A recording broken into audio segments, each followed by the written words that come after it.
Hello, my little sausage. Tonight we're going to read Mr. Greedy. There he is, Mr. Greedy.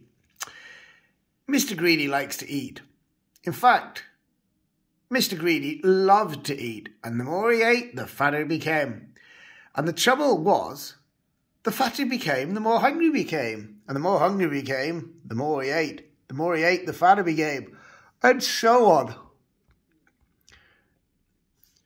Mr. Greedy lived in a house that looked rather like himself. It was a roly-poly sort of a house. One morning, Mr. Greedy woke up rather earlier than usual. He'd been dreaming about food as usual, and he had made him wake up feeling hungry as usual. So Mr. Greedy went downstairs and got himself the most enormous breakfast. This is what Mr. Greedy had for breakfast. Toast, 2 slices. Cornflakes, 1 packet. Milk, 1 bottle. Sugar, 1 bowlful. Toast, 3 slices. Eggs, 3 boiled. Toast, 4 slices. Butter, 1 dish. Marmalade, 1 pot. When he had finished his enormous breakfast, Mr. Greedy sat back in his chair and smiled a very satisfied smile and thought, "That was a delicious breakfast," he thought to himself. "Now I wonder what would be nice to have for lunch." He decided in order to work up an appetite for lunch, he would go for a long walk. That morning, Mr. Greedy walked and walked and walked. Then he discovered a cave. He thought, that's funny. He thought, I don't remember seeing that here before. Mr. Greedy, being a curious sort of fella, decided to explore. He entered the dark cave. Inside, he discovered some gigantic steps leading upwards. Mr. Greedy, being a curious sort of a fella, decided to climb them. They were very steep and very difficult to climb, but with much huffing and puffing, Mr. Greedy climbed up and up. At the top of the stairs, Mr. Greedy came to a door. It was without a doubt the biggest door that Mr. Greedy had ever seen, and it wasn't quite shut. Mr. Greedy, being a curious sort of a fellow, decided to see what was on the other side of that door. So Mr. Greedy squeezed himself through the crack in the door, and there before him was an amazing sight. The biggest room in the world. Oh, look at the size of that chair. The room was as big as a field. The table in the middle of the floor was as big as a house, and the chair around it was as high as trees.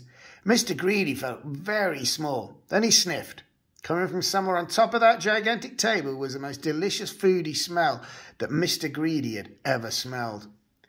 Mr. Greedy sniffed again and then decided he must get on that table. So he began to climb up the leg of the enormous chair. It was very difficult, it took him a long time, but eventually Mr. Greedy stood on the table. Everything was larger than life. The salt and pepper pots were both as big as pillboxes. There was a bowl of fruit on the table, and Mr. Greedy tried to lift one of the oranges. And Mr. Greedy, being Mr. Greedy, took a bite from one of the apples there. Then he looked around. On the other side of the table stood the source of that delicious smell. A huge, enormous, gigantic, colossal pate and a huge, gigantic, colossal sausages the size of pillows, and huge, enormous, gigantic, colossal potatoes the size of beach balls, and huge, enormous, gigantic, colossal peas the size of cabbages. Mr. Greedy hurried across the table towards the plate, and being Mr. Greedy, he began to eat. Suddenly a shadow fell across the plate, and Mr. Greedy found himself being picked up by a giant hand, and looked in the eyes of a real-life giant. "And who," thundered the giant, "are you?" Mr. Greedy was so frightened he could only just manage to squeak his name. "Mr. Greedy," he said. The giant laughed and laughed as loud as thunder.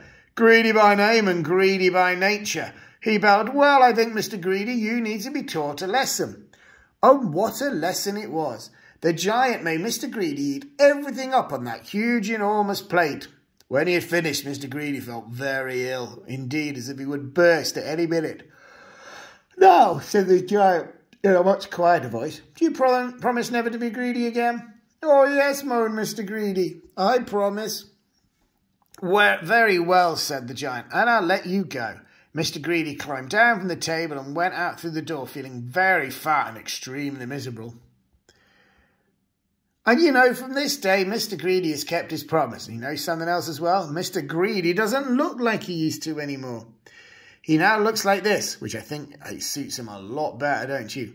So if you know anyone as greedy as Mr. Greedy used to be, you know what to tell them, don't you? The end.